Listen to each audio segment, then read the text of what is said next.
What's going on, guys? It's Greg here, aka NYPrepper.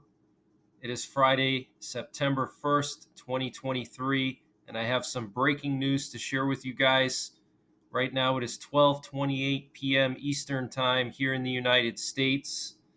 So, last night there was another drone attack on Russia.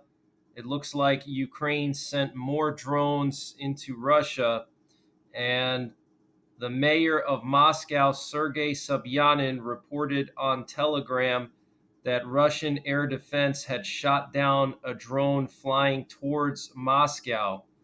And we also have the governor of Kursk saying that two Ukrainian drones attacked the city of Kurchatov in the Kursk region at dawn.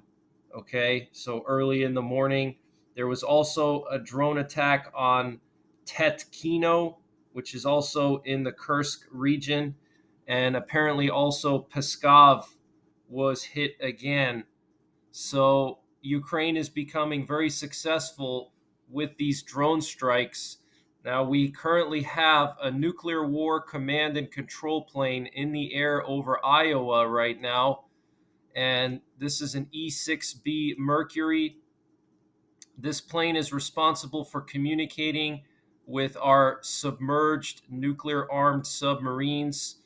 In the event of a nuclear war, if our ground-based command and control gets wiped out, this plane functions as literally a flying antenna. Okay, that's literally what it does. It's like a flying antenna, or like a giant radio antenna, and it flies. It has this trailing wire antenna that it deploys out the back like a fishing reel. And this is just like a giant wire. And that's how it communicates with the submarines that have the nuclear armed ballistic missiles. And they can also remotely launch all of our land-based ICBMs in North Dakota, Montana, Wyoming, and Nebraska. Okay, so this is a very, very important plane. Currently, as of 12:30 p.m. Eastern Time, there's no doomsday planes in the air. There's no bombers, nuclear bombers like yesterday and the day before. So far it is quiet today, but there is this nuclear war command and control plane in the air over Iowa, which is very interesting because most of the time these planes usually fly over the oceans. They're either in the Atlantic or they're in the Pacific or they're in the Gulf. And the reason why is so they can communicate with those submarines better. They fly over the ocean so the signal can penetrate the ocean better. But this one is up in the air flying over Iowa, which is very interesting. It's been up in the air for probably about 2 or 3 hours now. And we also have a surveillance drone, an MQ-4C, patrolling the Chesapeake Bay, doing these loops here, okay, patrolling the mouth of the Chesapeake and where the Potomac River meets the Chesapeake Bay. And this is a very critical area because Russia or China or whoever, they could send like a very small reconnaissance sub up the Potomac River or in the Chesapeake Bay to monitor our activities here and get close to the capital. So obviously they want to do some surveillance here. All right. And we also had massive monitoring of NATO's borders with Russia and Belarus. We had an E-8C Joint Stars in the air last night, monitoring northeastern Poland, the border of Belarus and Kaliningrad. And we also had a Swedish reconnaissance plane monitoring Poland's border with Russia and Belarus, and also flying in the Baltic Sea.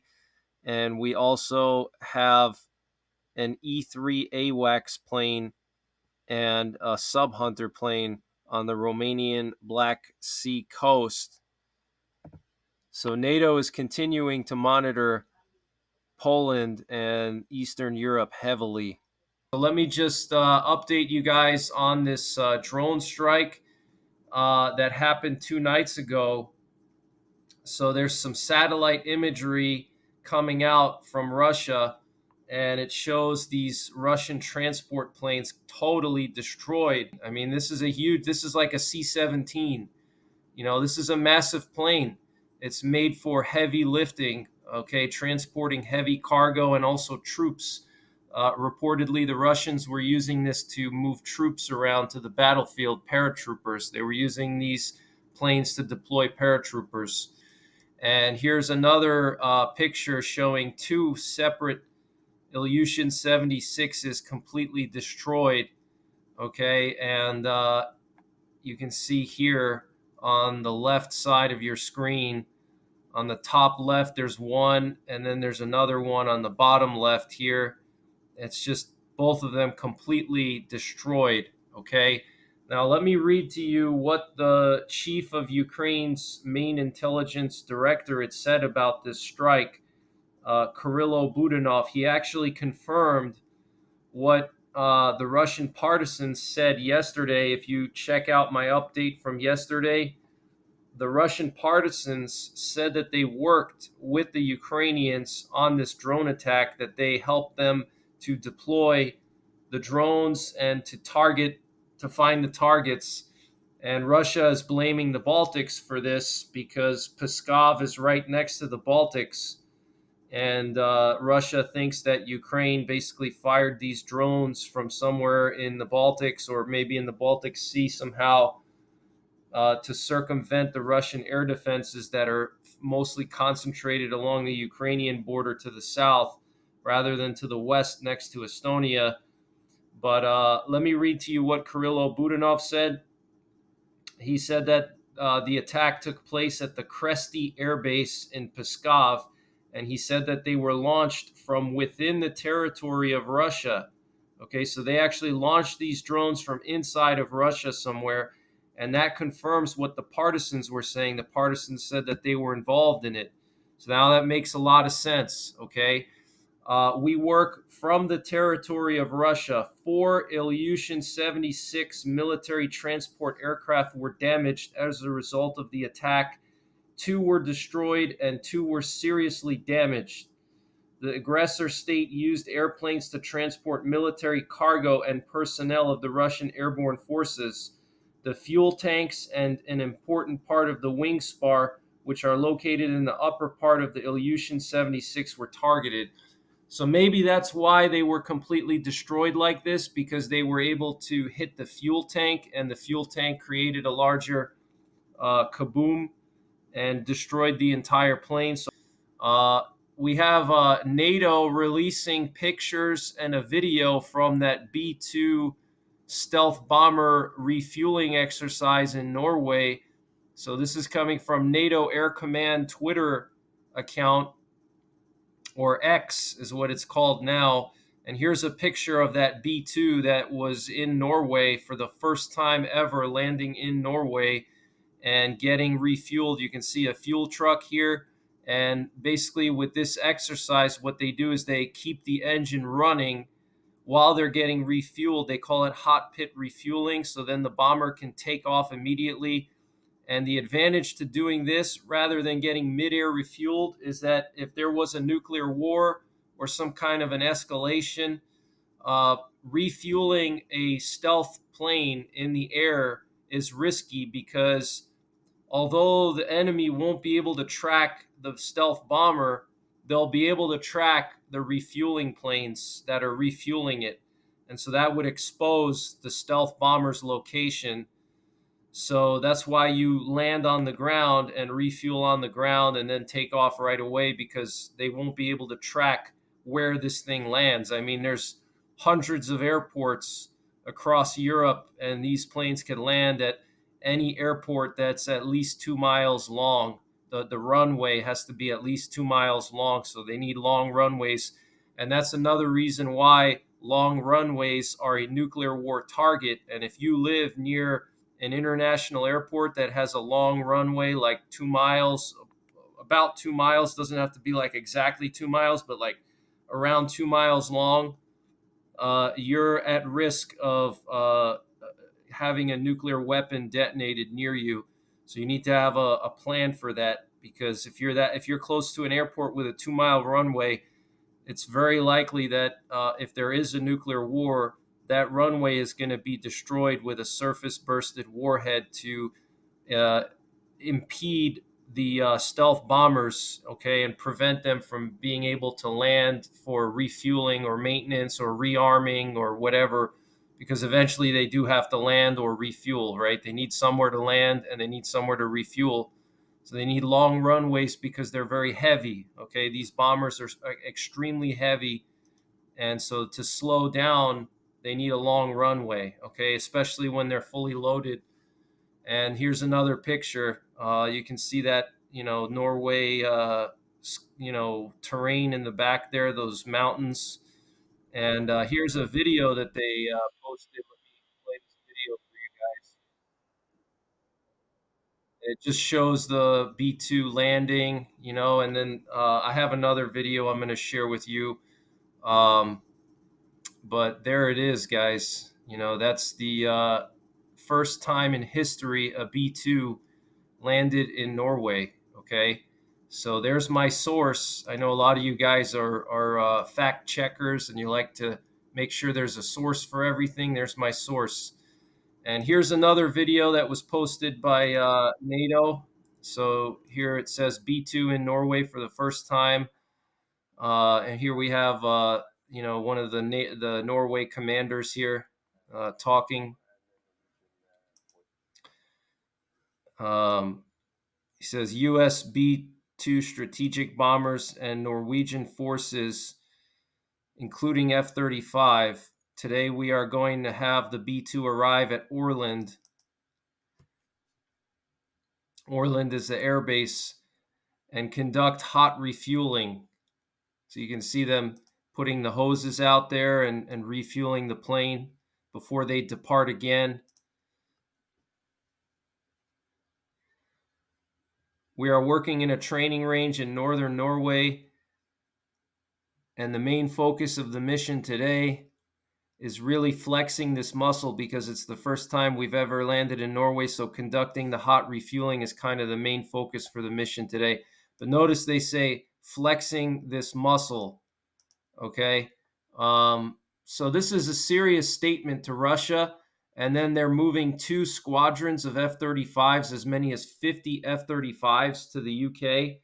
They moved a combat scent plane, which is a reconnaissance plane. They moved one of those to the UK 2 days ago. And there's only 2 of those planes in the Air Force inventory. And they're specifically used for collecting information for the president and top generals. Okay, so they moved that to the theater. They moved the B-2s to the theater. There's 3 of them in Iceland. There's 1 in Norway. We don't know if the one in Norway actually came back or if it's permanently there now. There's 50 F-35s going to the UK. Each one of those F-35s can function as a mini stealth bomber because they can each carry a single B-61 nuclear gravity bomb. So they can penetrate Russia's airspace and deliver a 475 kiloton warhead each. Okay, so, and then we have that emergency alert system test nationwide here in America on October the 4th. They're going to have a nationwide emergency alert system test. Okay, that's clearly a drill for nuclear war. Okay, if there's a nuclear war, they would use the emergency alert system to alert everybody in the United States, to tell us where the missiles are going and how soon they're going to be landing, how soon the warheads are going to be landing, and where they're going to be landing. They can calculate a trajectory and they can calculate a time. Okay, so they would update us via emergency alert system. So this is clearly a test of that. And I can't remember the last time we had a test like that, a nationwide test where they're sending out this test for everybody. Okay, obviously your local state and municipalities, whatever, they do their own tests, but nationwide, I haven't seen that in a long time. And also, I want to mention something. I saw 2 Black Hawk helicopters in my area the past 2 days. Okay, Black Hawks flying like almost right over. Um, so I haven't seen them in a long time. So something is going on, guys. I don't know what it is, but the amount of doomsday plane activity, nuclear warplane activity is just through the roof the last month or so. So just make sure you guys are getting prepared. If you want to know how to survive nuclear war, check out my How to Survive Nuclear War series and my Nuclear War Survival playlist. I'll leave links to them in the top right corner. You can also check my website, www.NYPrepper.com. There's a link in the description below, and I have a references section, references and articles, and I post a lot of information there, and it's free of charge, okay, of all nuclear war survival stuff, including targets in Europe, targets in the US, targets in Canada, all different kinds of things. So check that out. Want to just update you on the situation in Ukraine with the counteroffensive. So here's the Russian occupied part of Ukraine. This is that land bridge that Russia created to connect the Russian mainland to Crimea. And this is that little pocket that Ukraine has created over the past week, centered around Robotine, and now they're starting to expand. Okay, they're pushing out from Robotine. And let me just show you the latest map here. Okay, so this is today. This is where the Ukrainians are today. This is the blue is where the Ukrainians are. The green is like liberated, and then the red is the Russian lines. Okay, so this is today. You can see they pushed out significantly towards Verbove, and they're trying to get Verbove and Novoprokopivka.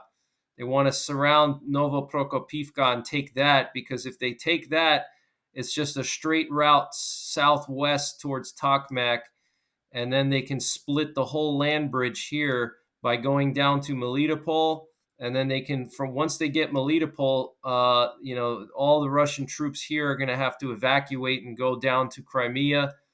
But it looks like they're having success. Okay, let me show you compared to yesterday. Okay, so here's yesterday now. Here's the day before, and there's 2 days ago. So you can see here's the 28th. Look at where they were on the 28th. And here's the 29th. And here's the 30th. And then here's the 31st. Okay, and you can see the diamonds here. These red diamonds are the Russian positions, how they pushed a lot further back. And they're already through this. This is the second line of defense is right here, guys. Okay, they've already penetrated the second line of defense.